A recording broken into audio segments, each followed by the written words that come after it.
postuler pour une place d'apprentissage. Ça ne s'improvise pas. Christelle Muller, qui animait l'atelier Secret CV à Capacité, nous livre 5 bons plans pour assurer. Conseil numéro 1, ne pas attendre pour postuler. Dès que le jeune sait exactement ce qu'il souhaite faire, il faut absolument qu'il se mette en route pour aller chercher sa place d'apprentissage. La période janvier, février, mars est assez bonne pour postuler. Conseil numéro 2, envoyer son dossier, soit un CV, une lettre de motivation, mais aussi insérer aussi tous les documents scolaires, les livrets scolaires. Alors, même si, ma foi, parfois ils sont mauvais, c'est mieux de les mettre parce que si on ne les met pas, les employeurs imaginent bien qu'il y a un petit souci.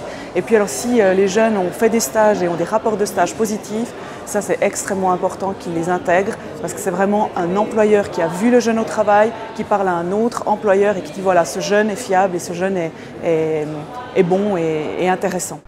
Conseil numéro 3, rédiger un CV impeccable et sobre.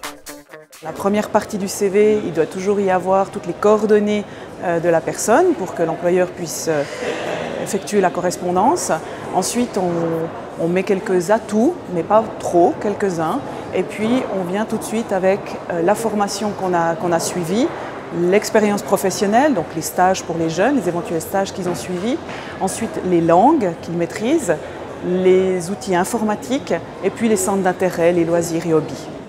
Quant à la lettre de motivation, il y a moins de règles. Rédigée à la main ou par informatique, elle doit être agréable à lire et sans faute.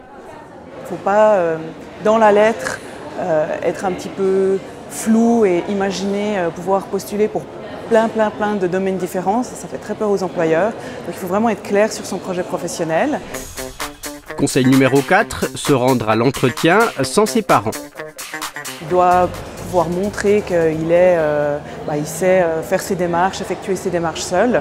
Et puis voilà, il se présente à l'entretien, toujours aussi impeccable. Il faut toujours avoir une image de soi extrêmement positive, se tenir correctement, être propre sur soi. Et enfin, faites le ménage sur Facebook et Twitter. Les services des ressources humaines vont voir l'image du jeune sur ses réseaux sociaux. Il faut faire vraiment toujours très attention à son image. Jeudi prochain, rencontre sur les toits avec Michael Ferblantier.